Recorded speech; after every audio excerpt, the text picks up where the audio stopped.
오늘 주실 말씀, 우리에게 주시는 말씀으로 받기 위해 함께 자리에서 일어서시겠습니다. 시편 103편 17절 18절 우리 한 목소리로 받들어 읽도록 하겠습니다. 17절 18절입니다. 시작.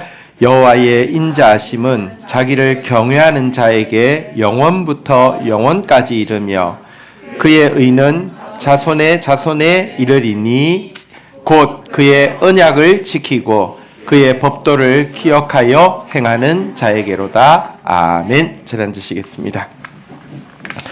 질문을 한 가지 하겠습니다. 하나님의 인자하심, 하나님의 사랑은 누구에게 이를까요? 하나님은 누구를 사랑하시고 누구에게 당신의 사랑을 계속해서 나타내실까요? 이런 질문을 만약 받는다고 하면 쉽게 나올 수 있는 답은 하나님을 사랑하는 자다 이렇게 나올 겁니다. 하나님을 사랑하는 자를 하나님이 사랑하신다. 맞는 말인데 충분한 대답은 아니라고 할 수 있습니다. 여러분 미국의 1980년대 최고 부흥사였던 짐 베커라는 사람이 있는데요. 하나님의 사랑에 대해서 막 방송 통해서 막 순회하면서 막 설교했지만 결국 성추문과 또 공금 횡령 때문에 5년간 감옥살이를 하고 나오게 되었습니다. 나와서 쓴 책에 보니까 이런 고백이 있습니다. 나는 항상 예수님을 사랑했습니다. 하지만 그분은 나의 주인이 되지 못했습니다. 그런데 나와 같은 신자는 미국에 수도 없이 많을 것입니다. 사랑은 했는데 주인이 아니란 말은 이게 순종하지 않았다는 뜻이거든요. 그 친구예요. 하고 싶은 건 하는데 원치 않는 건 하라고 해도 안 하는데 대부분의 미국 신자들이 자기와 같을 것이다. 이런 이야기를 했는데요. 맞습니다. 여러분, 많은 사람들이 주님 사랑합니다 라고 고백합니다. 어떤 사람들은 예수님은 나의 가장 좋은 친구입니다. 이렇게 고백합니다. 참 좋은 고백이죠. 근데요, 그러니까 주님 사랑합니다. 예수님 나의 친구입니다. 왜냐하고 하면 주님이 나를 가장 많이 사랑하시고 나를 가장 잘 이해하시기 때문입니다. 좋은 간증이고 훌륭한 간증이지만 이 말 속에는요, 때로 이런 고백도 담겨 있습니다. 그런데 그 하나님의 말씀이 내 삶을 불편하게 한다고 하면 그런 말씀은 내가 못 지켜도 주님은 이해해 주실 것 같아요. 왜냐하고 하면 그분은 나의 행복을 원하시는 분이기 때문에 어쩌면 내가 그렇게 할 때 도리어 응원해 주실지도 몰라요. 이런 마음까지 들어 있습니다. 예수님 편해지면요, 불순종에 대해서 되게 편해지게 되어 있습니다. 하나님의 사랑은 누구에게 임할까요? 그것도 누구에게 계속 당신의 인자하심을 보여주실까요? 오늘 우리 읽었던 본문 그냥 읽었지만 그 속에 정답이 들어 있습니다. 우리 17절 다시 한번 읽어볼까요? 같이 한번 읽도록 하겠습니다. 시작. 여호와의 인자하심은 자기를 경외하는 자에게 영원부터 영원까지 이르며 그의 의는 자손의 자손에게 이르며. 여호와의 인자하심, 여호와의 사랑은 누구에게 임한다고요? 자기를 경외하는 자. 언제까지 임한다고요? 한번 따라하겠습니다. 영원부터 영원까지. 자손의 자손에게. 하나님을 경외하는 사람이 있으면 하나님은 당신의 사랑의 풍성함을 나타내시는데요. 영원부터 영원까지, 아니 자손의 자손에게까지 이 사랑을 나타내실 것이다. 이렇게 이야기하고 있습니다. 그래서 하나님이 누구에게 사랑을 나타내십니까에 대한 가장 충분하고 가장 완전한 정답은 하나님을 경외하는 자에게 하나님의 인자하심을 나타낸다입니다. 성경 시편 34편 9절에 보면 성도들에게 이렇게 권면하고 있습니다. 너희 성도들아, 여호와를 경외하라. 그를 경외하는 자에게 부족함이 없도다. 하나님은 경외하는 자에게 그의 사랑을 부족함 없이 쏟아부어 주신다. 이렇게 이야기합니다.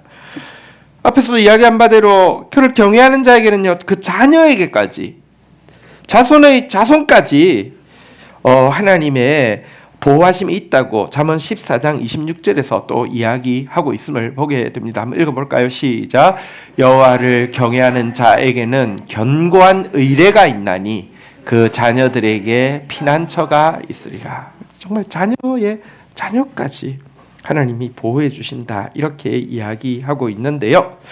자, 그런데 도대체 여호와를 경외하는 것이 무엇이길래 경외하는 자에게는 이처럼 하나님의 인자하심이 부족함 없이 임하고 경외하는 자의 자녀들에게까지 피난처가 있다고 이야기하실까요?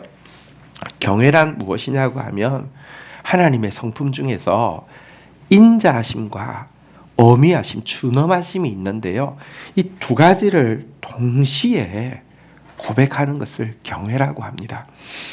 하나님에게는 인자하심만 있는 게 아니라 우리 지난주 로마서 GT 본문에 보면 준엄하심이 있다고 이야기하는데요. 그 준엄하심에 대해서도 민감한 것을 경외라고 이야기합니다.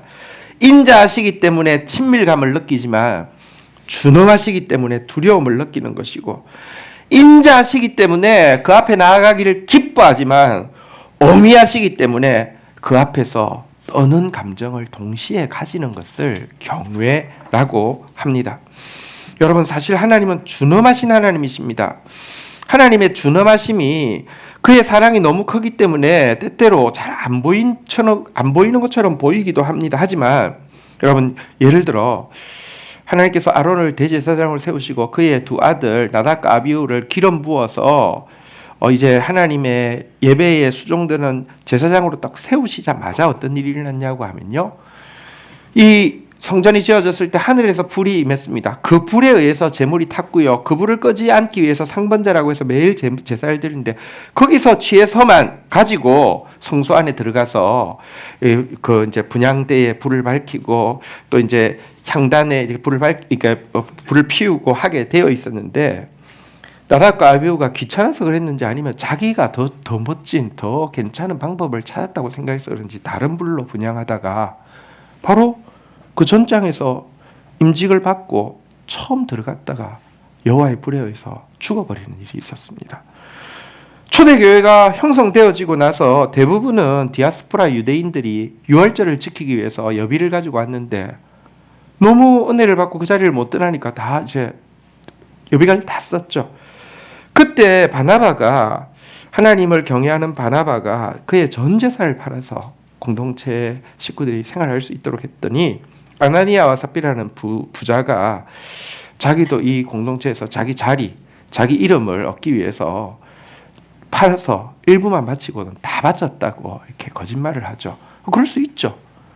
하나님께서 둘을 즉사하게 했습니다.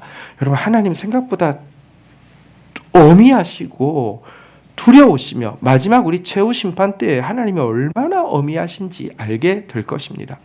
근데요, 성도에게 지혜가 생기면 생길수록 이 인자하심과 어미하심, 준엄하심 중에서 뭐에 대해서 더 예민해지는 게 지혜가 깊어진 것이냐고 하면 준엄하심에 대한 것입니다.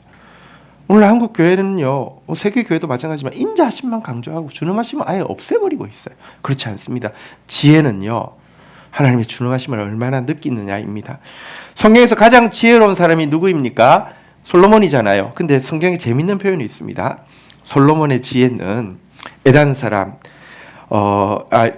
에스라 사람 에단보다 더하더라, 이런 기록이 있어요. 한 사람을 딱 지목해서 이 사람보다 더 지혜로웠다라고 이야기하고 있습니다. 그 에단이 누구냐고 하면 성가대장이었어요. 다윗이 세운 성가대장인데 얼마나 지혜로웠던지 솔로몬의 지혜를 에단과 비교할 정도로, 그러니까 이게 솔로몬에 비교할 정도의 지혜자 에단이 있는데요. 그가 쓴 찬양 가사 중에서 높이 계신 하나님을 배웠고 그 가사에다 표현하고 있는 장이 시편 89편 7절인데요. 한번 읽어볼까요? 그가 하늘에 계신 하나님, 그리고 하나님 주위에 있는 천사들과 거룩한 의인들을 보고 무엇이라고 묘사했는지 한번 읽어보도록 하겠습니다. 시작. 하나님은 거룩한 자의 모임 가운데에서 매우 무서워할 분이시오며 들려있는 모든 자위에 더욱 두려워할 이시니.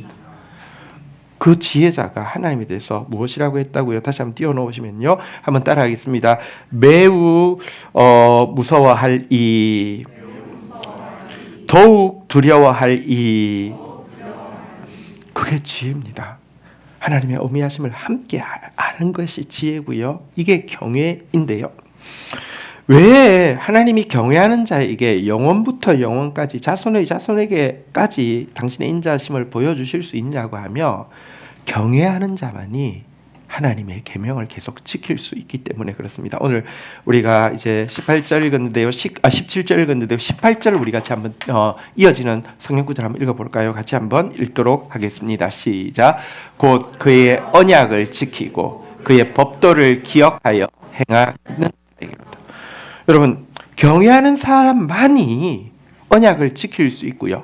경외하는 사람만이 법도를 기억하여 행할 수 있기 때문에 경외하는 자에게 인자하심을 영원부터 영원까지 자손의 자손에게 보여주신다라고 이야기하고 있습니다. 신명기 6장 24절에 보면 하나님께서 이제 이스라엘 백성들에게 법도를 주셨습니다. 그리고 그 순간은 그들이 다 함께 그것을 지키고 그 가운데서 살고 있는 초창기 하나님이 말씀하셨습니다. 여호와께서 우리에게 이 모든 규례를 지키라 명령하셨으니 이는 우리가 우리 하나님 여호와를 경외하여 한번 따라하겠습니다. 항상 복을 누리게 하기 위하심이며 또 여호와께서 우리를 오늘과 같이 살게 하려 하십니다. 그러니까 지금 정말 법도를 받고 막 기뻐할 그때처럼 계속 살아서 계속 복을 누리게 하기 위해서 모든 규례를 지키라고 명령하셨는데 모든 규례를 지키려고 하면 모든 법도를 지키려고 하면 한 가지가 동반되어야 합니다. 다시 한번 따라하겠습니다. 여호와를 경외하여 경외하는 사람만이 법도를 지킬 수 있습니다. 사실 법도 계명은요. 신자가 걸어가야 할 방향이고 길이라고 하면 경외는요. 그 방향과 그 길을 걸어갈 수 있는 힘과 에너지입니다. 방향을 알아도요. 경외하는 마음이 없으면 에너지가 없기 때문에 못 걸어갑니다. 안 지킵니다. 18절 다시 한번 띄워보시면요. 그 언약 여러분 경외하는 마음이라는 에너지가 없으면 안 지킨다니까요. 그 법도 경외하는 마음이 없으면요. 기억하지 않고 행하지 않는다는 것입니다. 성경에서 회개 굉장히 많이 강조하는데요. 한 가지 알아야 될 것은 경외하는 마음이 없으면 회개해도 절대로 하나님의 언약을 지키고 행하는 자가 될 수 없다는 것입니다. 성경에서 가장 횟수로 회개를 많이 한 사람이 누구라고 생각하십니까? 두 사람인데요. 바로왕하고 사울왕입니다. 바로왕은요 10가지 재앙이 있을 때마다 거의 끝마다 뭐라고 고백하고 있냐면요. 한번 따라해 보겠습니다. 이번에는 내가 범죄하였노라. 회개잖아요, 그죠? 소용없어요. 하나님 경외하는 마음 없으니까 망할 때까지 죽을 때까지 순종 안 합니다. 사울왕도 다윗을 죽이려고 할 때마다 실패하고 나서는 후회하고 뭐라고 이야기하는 줄 아십니까? 성경에 나와 있습니다. 한번 따라해봅니다. 내가 범죄하였도다. 내가 어리석은 일을 하였으니 대단히 잘못되었도다. 참 깊은 회개죠, 그죠? 소용없습니다. 죽을 때까지 여러분 하나님 원하시는 대로 하는 게 아니라 딱 반대로 행합니다. 왜냐고 하면 여러분 경외감이 없기 때문입니다. 경외감이 없으면 그래서 계명을 못 지키는 정도가 아니라 진짜 자기를 가장 고통스럽게 만드는 죄악의 근원임을 알아야 합니다. 예레미야서 2장 19절에 보면 가장 큰 악, 가장 큰 고통이 무엇이라고 이야기합니까? 너의 악이 너를 징계하겠고 너의 반역이 너를 책망할 것이라. 그런즉 내 하나님 여호와를 버림과 내 속에 나를 경외함이 없는 것이 악이요 고통인 줄 알라. 우리 속에 하나님 경외하는 마음이 없으면요. 그것이 악의 근원이고요. 그것이 여러분에게 일어나는 우리에게 일어나는 모든 고통의 근원이다라고 이야기를 하고 있습니다. 그러나 정말로 그 경외함이 있다고 하면 주님은 워낙 복주고 싶으신데요. 당신의 인자심을 보여주고 싶으신데요. 영원에서 영원까지 자손에게까지 복을 끼치십니다. 한국교회의 오늘날의 모습을 보면 너무 진짜 참담함을 금할 수가 없습니다. 그런데 지난주 GT 말씀 중에서 많이 소망이 되었던 것 중에 한 구절이 있는데요. 뿌리가 거룩한즉 그 가지도 거룩하니라. 이 구절이 되게 많이 위로와 소망이 되었습니다. 하나님께서 이 민족을 구원하시기 위해서 먼저 민족에게 복음부터 주셨습니다. 가장 암울할 때 복음을 주셨고요. 그때 처음 신앙을 가졌던 우리 민족교회의 뿌리가 사실 우리 생각보다 훨씬 거룩하고 구별되고 건강했습니다. 우리 교회는 이제 고신교단이라는 곳인데요. 다 일제 신사참배하고 교회가 앞장서서 그냥 옳다고 이야기할 때 그것에 대해서 목숨 걸고 순교하면서 지킨 그런 선배들도 있고요. 또 사실 저는 우리 고신교단의 출발점에 서 있었던 한 평신도 장기려 박사님이라는 그 뿌리 때문에 하나님 앞에 깊이 감사합니다. 우리나라가 의료보험제도가 전 세계적으로 가장 잘 돼 있는 나라거든요. 그 출발이 어떻게 됐냐고 하면 그게 신기하잖아요. 우리가 뭐 무슨 그 막 복지국가도 아닌데 박정희 정권 때 의료보험 기틀이 잡혔는데 어떻게 이런 게 나왔지? 하늘에서 떨어졌나 이렇잖아요, 그죠? 이유가 있습니다. 장기려 박사님이 이 빈민들이 무료로 치료받을 수 있도록 의료보험제도를, 우리나라에 의료보험이라는 게 아예 없을 때 민간 의료보험제도를 만들었고요. 그래서 병원을 운영을 하신 게 청십자 병원인데요. 이것이 조금 규모가 커지면서 보건병원이 되고요. 그게 고신의료원이라고 이제 하면서 아예 고신교단하고 같이 이렇게 시작을 하게 된 것입니다. 이걸 박정희 정권에서 보고는 그 제도가 들어와서 한국의 의료보험제도의 기틀을 만들게 된 분이신데요. 장기려 박사님은 워낙에 이제 남북한이 이제 분단되었을 때에 북한에서 의대 교수로 있는 분이셨습니다. 어느 날 주일 오후 예배를 마치고 집에 와서 자기는 서재에서 책을 읽고 있고 아내는 집에 있는 자그마한 우물 곁에서 물을 길러서 빨래를 이렇게 두드리면서 하고 있었는데요. 책을 읽다가 문득 아내 빨래하는 소리가 보통 때보다 정겹게 느껴져서 아내를 물끄러미 바라보다가 아침에 예배 드릴 때 교회에서 아내가 너무 과로하고 피곤해가지고 코피가 이렇게 갑자기 흘렀는데 아내가 남편한테 들키지 않으려고 이렇게 숨기는 모습이 문득 떠올랐습니다.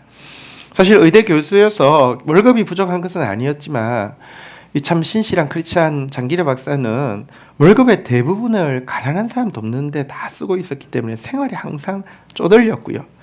시부모님 모시고 살고 있고 자녀가 아들이 6이었습니다. 근데 그 다 이제 돌보고 있었으니 얼마나 과로가 되었겠습니까? 사실 장기려 박사님이 정말 남들에게 하나님의 사랑을 실천하기 위해서 거의 다 퍼주는 삶을 계속할 수 있었던 것은 그 아내의 진짜 말없는 헌신과 협력 때문에 가능했던 것이죠. 그래서 아내에게 뭔가 한마디가 하고 싶어서 책을 덮고는 아내를 불렀습니다. 여보 하고 와보세요 했습니다. 옛날 사람이니까 그 표현을 잘 못하잖아요. 사랑한다는 표현을. 이렇게 표현을 했습니다. 여보, 우리가 참 사랑을 하고 있는 것 같소. 문득 그런 느낌이 오는구려. 이렇게 이야기를 했습니다. 아내도 40세가 다 되었는데 처음 사랑하는 느낌인 것 같아요. 처음 이제 듣고는 손에 물기를 닦으면서 아주 좀 그 수줍은 미소를 짓고 있었습니다. 장기려 박사님이 다시 또 이야기했습니다. 당신을 나에게 보내주신 하나님께 감사 기도를 드리고 싶소.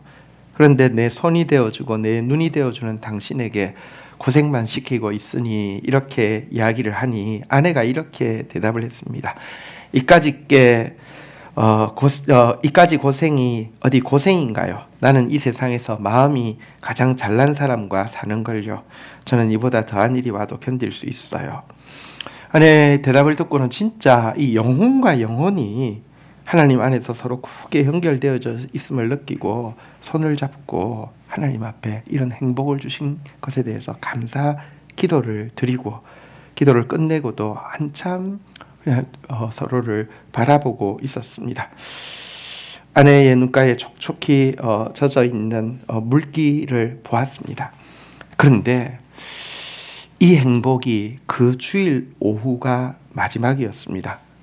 갑자기 6.25 전쟁이 발발하게 되었고요. 얼마 지나서는 이제 북한이 밑에까지 내려왔다가 유엔군이 또 국군이 이제 진격해서 평양까지 올라오게 되었습니다. 장기려 박사님은 김일성 의대의 부학장이었고 김일성의 주치의를 하고 있는 아주 뛰어난 의사였는데요. 그럼에도 불구하고 워낙 뛰어나서 그것을 하고 있었지 그 자신은 공산당에 가입도 안 돼 있었고 예배도 주일 예배도 절대로 빠지지 않고 참여하고 있는 사람이었습니다. 그러니 국군도 이제 막 위로 올라오다 보면 부상병이 생기잖아요. 국군 부상병들이 병원으로 왔을 때 그 거절할 이유가 없죠. 다 치료해 주었습니다. 문제는 중공군이 개입함으로 말미암아 다시 북한이 막 쳐내려오자 이 이제 그냥 처형 1순위가 되는 거잖아요. 그죠? 반동이니까. 그래서 얼마 지나지 않아서 다시 가족이 합칠 거라는 생각으로 급하게 아들 하나만 데리고 이제 그 남아할 수밖에 없었습니다. 그런데 이 이별이 지상에서는 영원한 이별이 될 줄 누가 알았겠습니까? 정말 비극이죠. 늙으신 부모님과 남아있는 5 아이 돌보고 있는 고생하는 아내 모습이 너무 선하지만 어떤 도움도 줄 수 없는 상황에서 그는 한 가지 믿음이 있었습니다. 내가 북한에 있는 가족을 위하는 길은 이곳에 있는 가난한 환자들을 더욱 열심히 돌보는 것이다. 내가 하나님 소원 들어드리면 하나님은 누군가를 통해서라도 내 가족을 보호해 주실 것이다. 왜? 성경이 약속하고 있잖아요.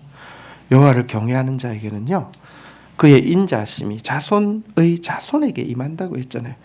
여호와를 경외하는 자의 자손에게는요, 피난처가 있을 것이라고 했잖아요. 이 말씀 장기라 박사님이 진짜 믿었고요.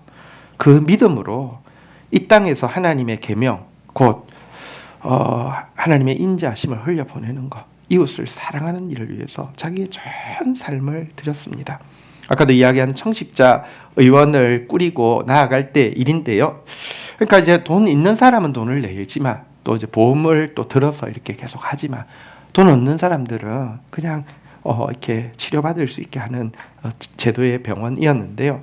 문제는 퇴원할 때가 되면 돈 있는 사람도 그거 아끼려고 돈 없는 척을 하거나 막 떼를 쓰는 경우를 많이 봅니다. 오늘날도 보면 진짜 부자고 진짜 고위직인데 그거 뭐 이렇게 그런 거 다 먹으려고 다 위조하고 이런 사람들이 있잖아요. 꼭 그런 사람들이 있어요. 손에 다이아몬드 반지를 낀 채 원장님 먹을 것이 없습니다. 당장 먹고 살 게 없습니다. 입에 발린 거짓말하는 사람들도 있었습니다. 그런데도 없다고 하면 그냥 할 수 없지요. 있는 대로 내고 태어나세요. 이렇게 언제나 다 받아주는 것이었습니다. 그러니 직원들이 속이 터지죠. 한 번은 직원이 하도 답답해서 원장님 아까 그 환자 얼마나 부자인지 아세요? 아니 원장님 손에 낀 다이아몬드 반지 못 봤습니까? 이렇게 물어봤다고 합니다. 원장님이 이렇게 대답을 했다고 해요. 봤지. 그러나 그 사람이 돈이 없다고 하면 믿어야지 어쩌겠나. 나는 속여도 하나님은 못 속이지 안 그런가. 그리고 그런 사람 한두 사람 때문에 정말 돈 없는 환자가 돈 없다는 이야기를 할 때 의심받게 한다고 하며 그것이 더 큰일 아니겠는가. 그러면서 믿어주었다는 것입니다. 어느 날 수요 예배를 마치고 더 센 겨울 바람이 부는 밤에 같이 예배를 갔던 인턴 직원 한 사람에게 날 좀 따라가자꾸나 하면서 시장을 갔던 일이 있습니다. 그 직원이 이제 그 증언을 해서 책에 기록되어 있는 내용이었습니다. 선생님 뭐 사시려고요 하니까 어제 202호실 환자 해진할 때 보니 내복이 아주 헤어져서 못 입게 되었는데 오늘 기도하는 중에 갑자기 그 환자 내복 생각이 난 걸 보면 하나님이 나보고 그 일 하라고 시키시는가 아니겠는가 하면서 내복 사러 가게 된 것이었습니다. 남자 내복 두툼해 보이는 거 한 벌을 가르치면서 이거 얼마입니까? 이 옷 얼마입니까? 물었더니 이 장사하는 분이 이렇게 이야기했습니다. 예, 그거 본전이 500환인데 오늘 날씨도 춥고 오늘 장사도 다 했으니 450환만 내고 가져가세요. 이렇게 이야기를 한 것입니다. 그러자 장기래 박사님이 뭐라고 했냐고 하면 예? 아이고 주인장, 나는 우리 대한민국 백성이 가난하게 사는 이유를 이제서야 알겠어.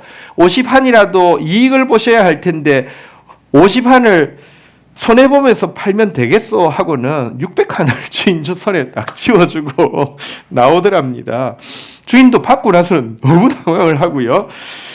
가게를 나온 지 한참 지나서 제자가 정말 세상 물정 하나도 모르는 선생님이 안타까워서 이야기를 합니다. 아이고 선생님, 세상에 장사꾼이 믿지고 장사하는 사람이 어디 있습니까? 이렇게 그 말을 다 믿습니까? 했더니 장기려 박사님 뭐라고 하시냐고 하면, 내가 그걸 왜 모르겠나.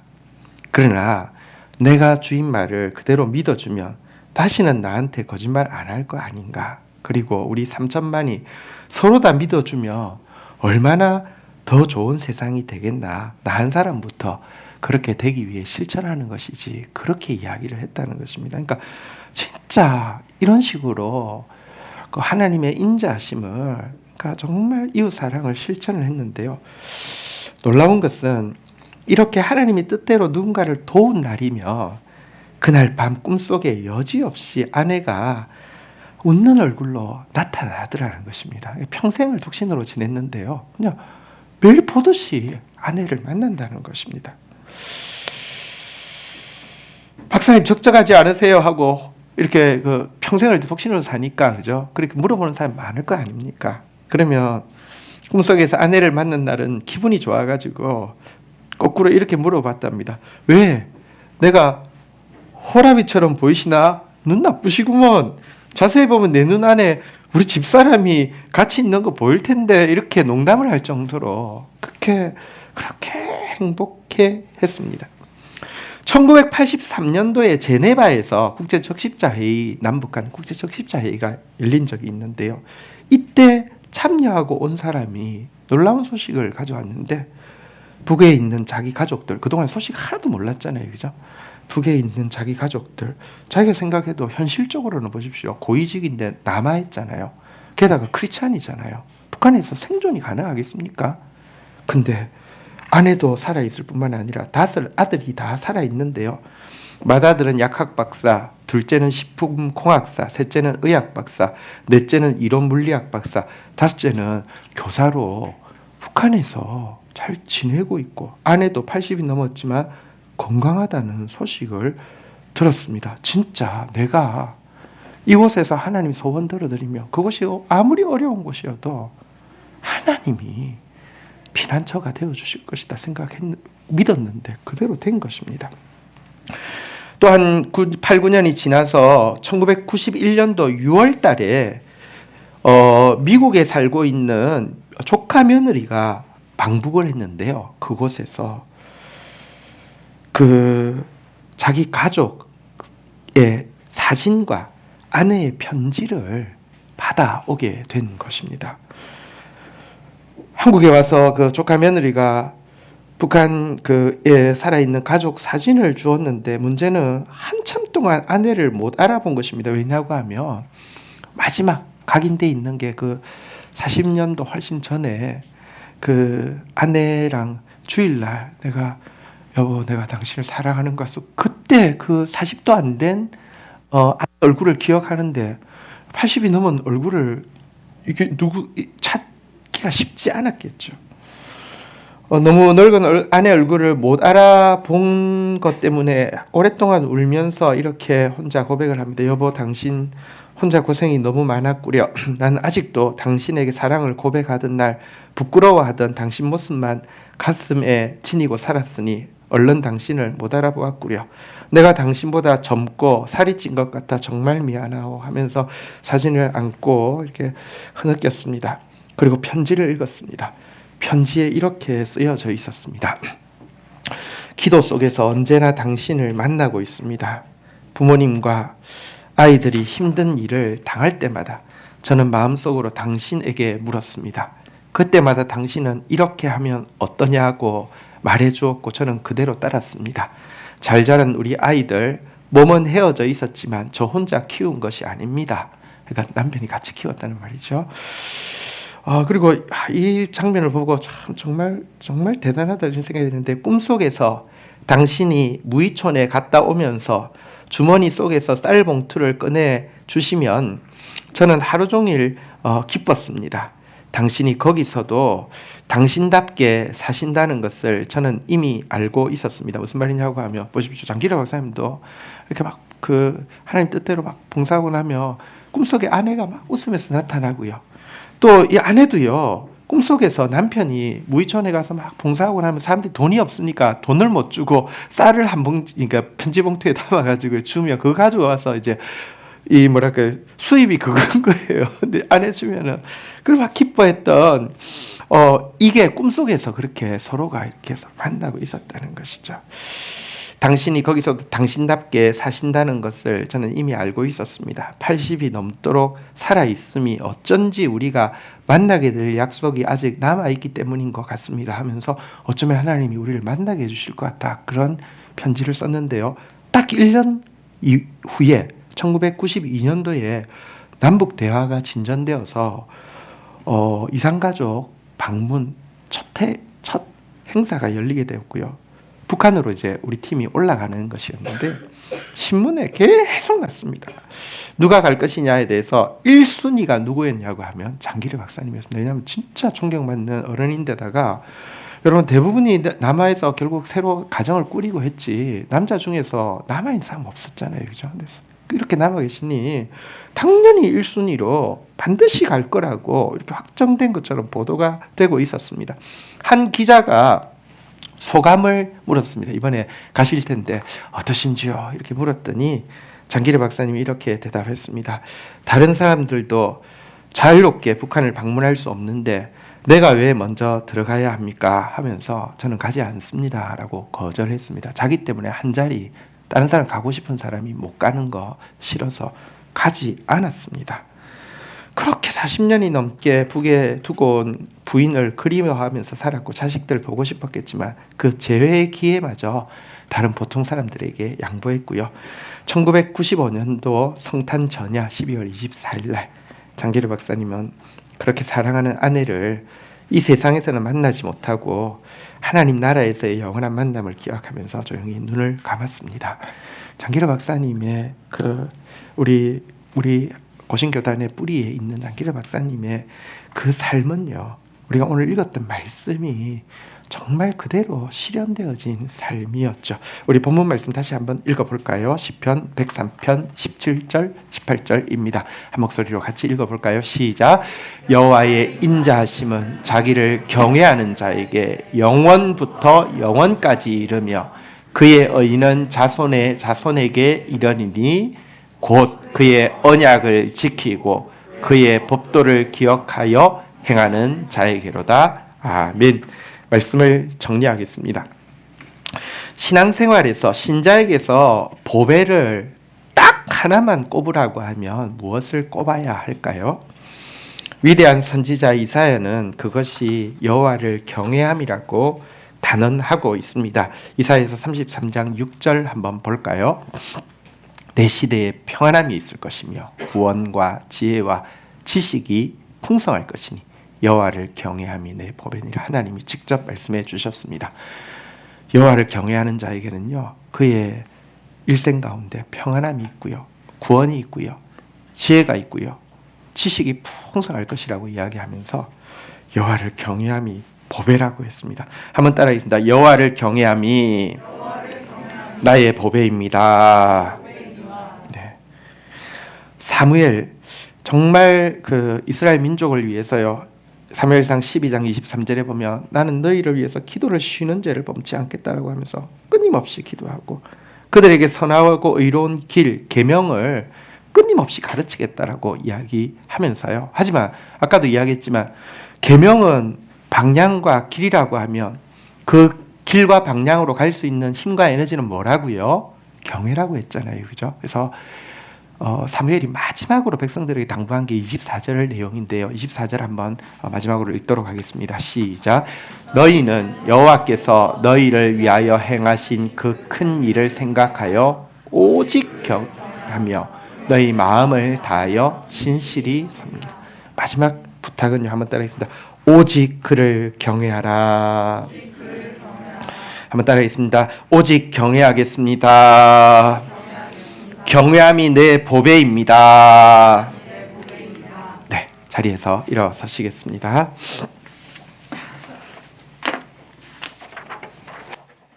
우리 같이 찬양하며 주님 앞에 나가도록 하겠습니다.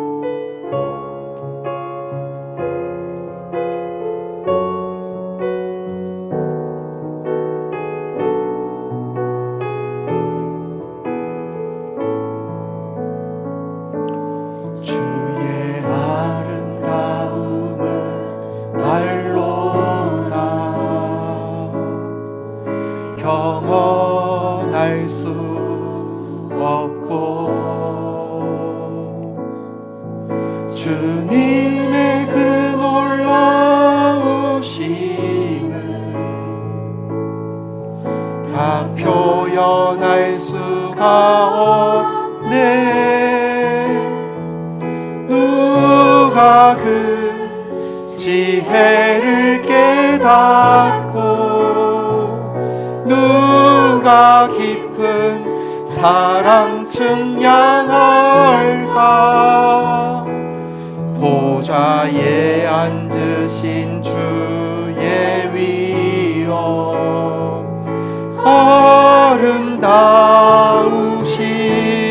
주님, 내가 주를 경외함으로 주님 앞에 홀로 섭니다. 찬양 받으시기 합당한 거룩하신 주님. 우리 다시 한번 찬양할 때 에스라 사람 에단이 하나님의 보좌를 바라보고 하나님 나라를 바라보고 가졌던 그 고백, 가장 인자하시지만 가장 준엄하신 하나님, 더욱 무서워할 이, 가장 두려워할 이 하나님 경외하면서 떨면서 두려워하면서 또 기뻐하면서 친근히 하면서 우리 이 고백으로 주님 앞에 나가도록 하겠습니다. 주의 아름다움은 말로 다 형언할 수 없고 주님의 그 놀라우심을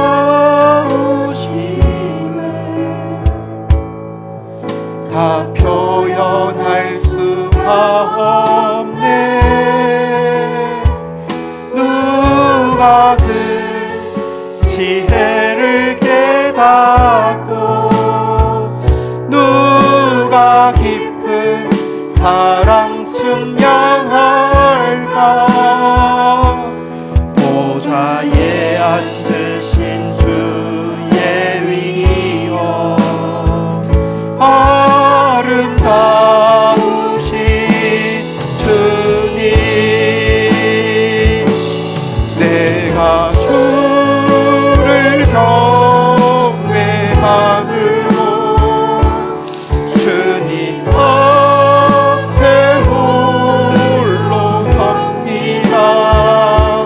찬양 받으시기 합당한 거룩하신, 내가 주를 경외함으로 내가 주를 경외함으로 주님 앞에 홀로 섭니다.